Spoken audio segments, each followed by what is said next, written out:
My name is Joe Irwin from Fast Forward Race Engines. Most of you guys know me from the Coyote platform, but there's a lot more to me than that. I'm a father, a husband, I'm a third generation engine builder, and this is my story.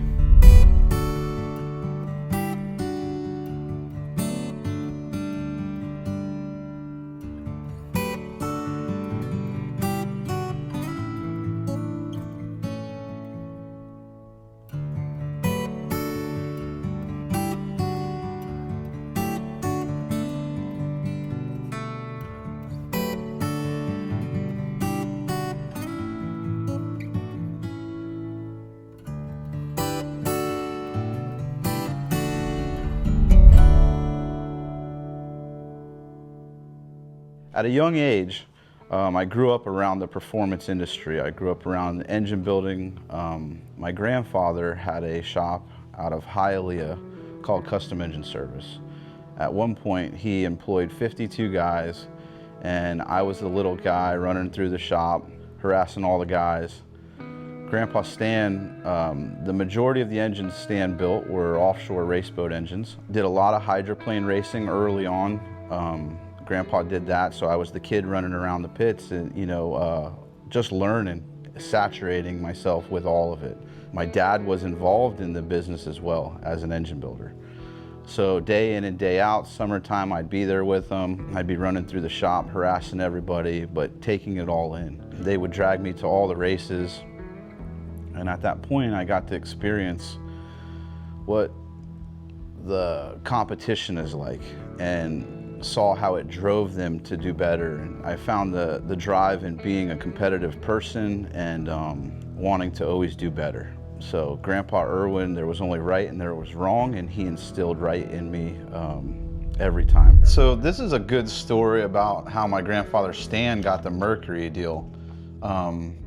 This doctor, Doc Magoon, set the record from Miami to New York, 22 hours, 41 minutes, and 15 seconds. It's 1,257 miles. And the way the story goes was, if the boat didn't make it, then the engines would be called Custom Engine Service engines. If the boat made it, then they would be called MerCruiser engines. So right outside of the harbor there, they were making it and beating the record, and they stopped and put the MerCruiser stickers on it. And they set the record from Miami to New York. And then this is a letter from Gary Garbrecht from MerCruiser, the head of MerCruiser Marine at the time, telling my grandfather, that it was a great accomplishment and, obviously they'd love to do some business together. So this is 1974. And right after that, we started the Mercury account and started remanufacturing all the Mercury engines for MerCruiser. Additionally, with this MerCruiser account, we did all of the U.S. Customs stuff. We did all of the Miami Marine Patrol, any inboards, obviously a lot of drug running boats back then down there. So you would have a smuggling boat right next to a U.S. Customs boat at one time while I was in the shop there as a kid, so it was a pretty wild time down in Hialeah, Miami area, but pretty neat, man. We used to build all the inboards, all the MerCruiser stuff at one point. So not only are we 3 generations of engine builders, we've all raced, right? Grandpa Stan raced TQ midgets and quarter midgets. I raced stock cars and some drag race stuff, as well as some offshore boats. And Dad raced some hydroplanes. Dad was a wild man. If you look on the back here, it says SDNEB, that was his initials. That stood for Sunken, Drunken, Naked Engine Builder. Right? He was a wild man back then. Dad was one of the head engine builders on the Miss US hydroplane in 1976. They actually won the Gold Cup. The Gold Cup's one of the biggest races that they have. And the owner, Mr. George Simon, said that if they ever won the Gold Cup, he was going to retire. So sure enough, they won the race and George decides to retire. They had a crew day a couple weeks after where all the crew members took a chance and got to drive the boat before it retired. And sure enough, Dad being a wild man, they knew that he was a wild man. They specifically didn't fill the boat full of fuel. Dad takes off down the river, goes around Harrison Island, and the Coast Guard chief was having breakfast that morning, saw the boat go by him, and he blew the boat over around 170 miles an hour and destroyed it. he picks the phone up and calls the helicopter, which was en route already in the air. And they came and essentially found my dad floating in the river and took him to the hospital. He was in the hospital for a few months, but that was the last day that he worked for the Miss US hydroplane, but pretty neat story for sure. This is one of the pistons out of the boat. So this was an Allison engine, aircraft engine, and they had melted this one, twin turbo deal, and they had melted that along the way to that 76 Victory. So some of the tools we still use today are some of my dad's tools, you know, like some of the ring squares, you know, or David Irwin's, a bunch of them. Ring expanders. So we still use dad's stuff in the shop here day in and day out, you know, every day. It's pretty cool. So some of dad's old toolboxes. I've never actually bought a new toolbox. I continue to use his and work out of his. Some of the old stickers, like old Brodick sticker, Rhodes lifters. You know, this is dated, really old. This is a neat one. This is a picture of me and Gina when it's 22 years ago at Daytona in the infield. Just a bunch of kids. Bunch of kids with a big dream, that's for sure. So like all of these little things have like shaped me into being who I am and creating what we have built here around us.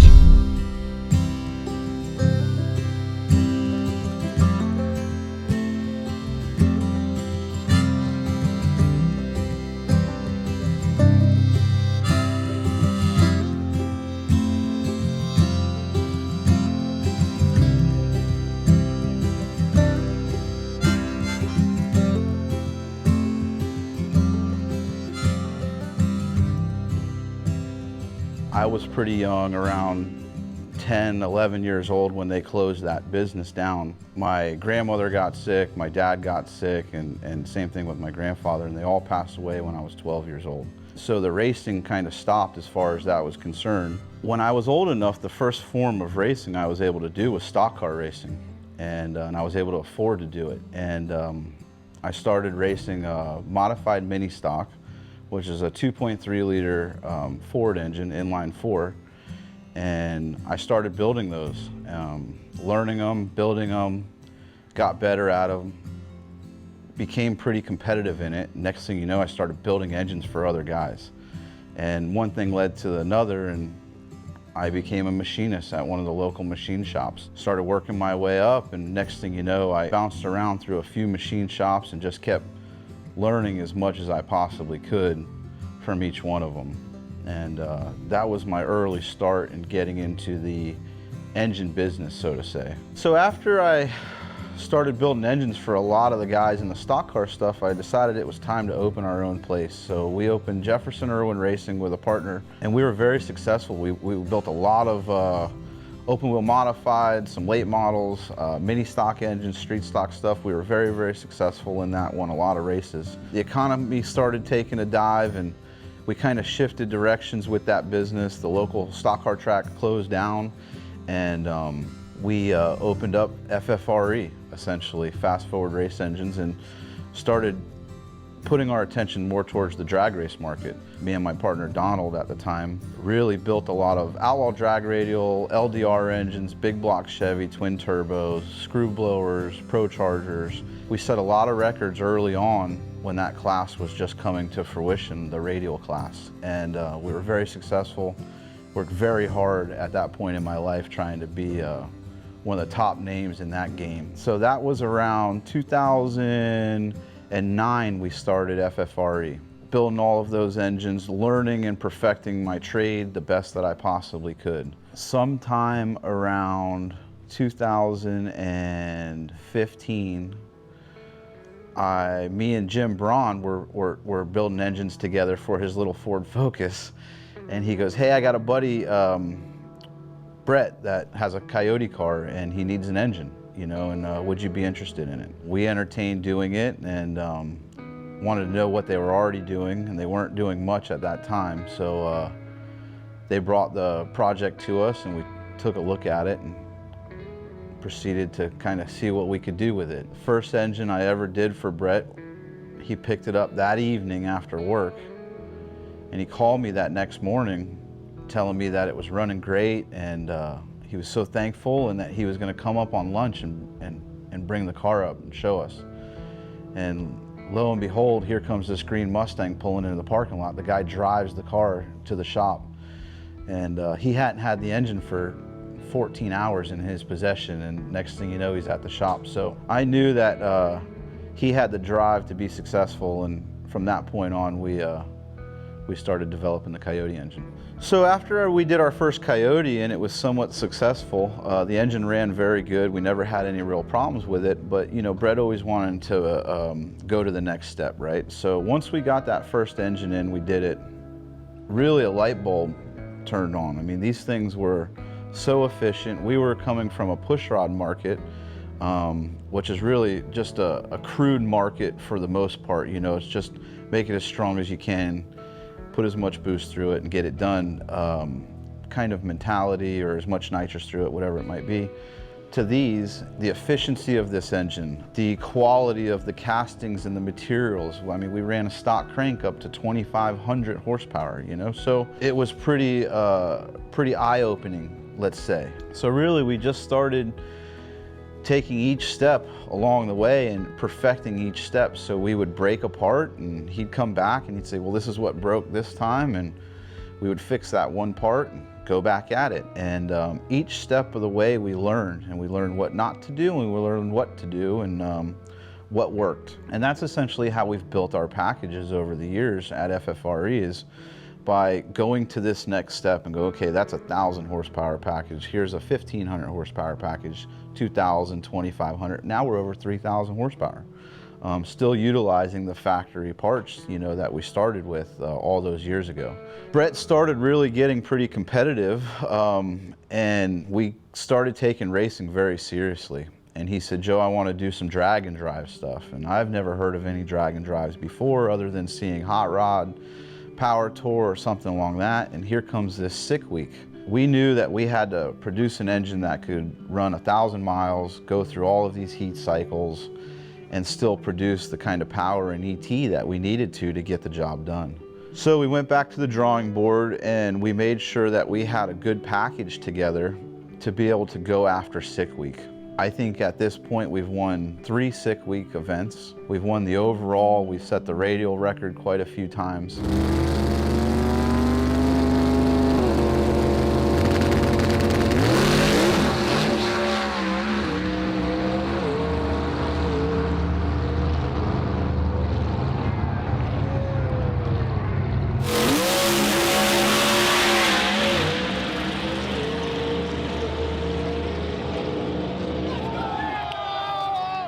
We have really dove into that market and tried to perfect that engine to the best of our ability to kind of win those things, and we've kind of overcome that. You know, we've kind of proved that. We've had no problems with them, and that's a huge accomplishment, you know, considering that we're running almost all Ford parts, racing against larger cubic inch engines, all billet, you know, one-off stuff.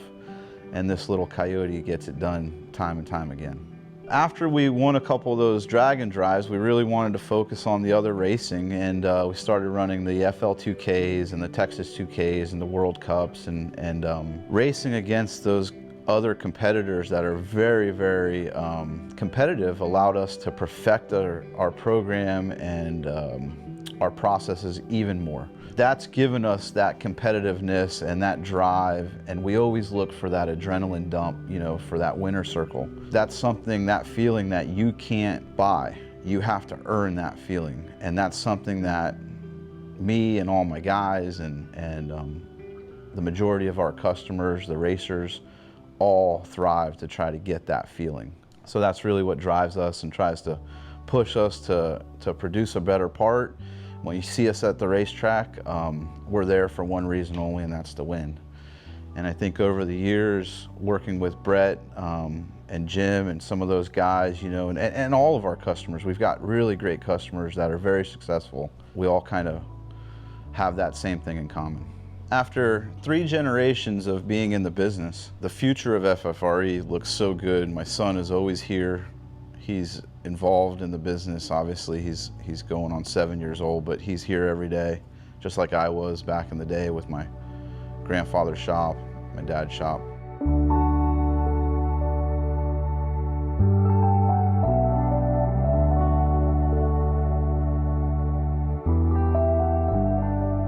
We thrive day and day to make sure that we produce the best possible product that we can, and that's not going to stop anytime soon.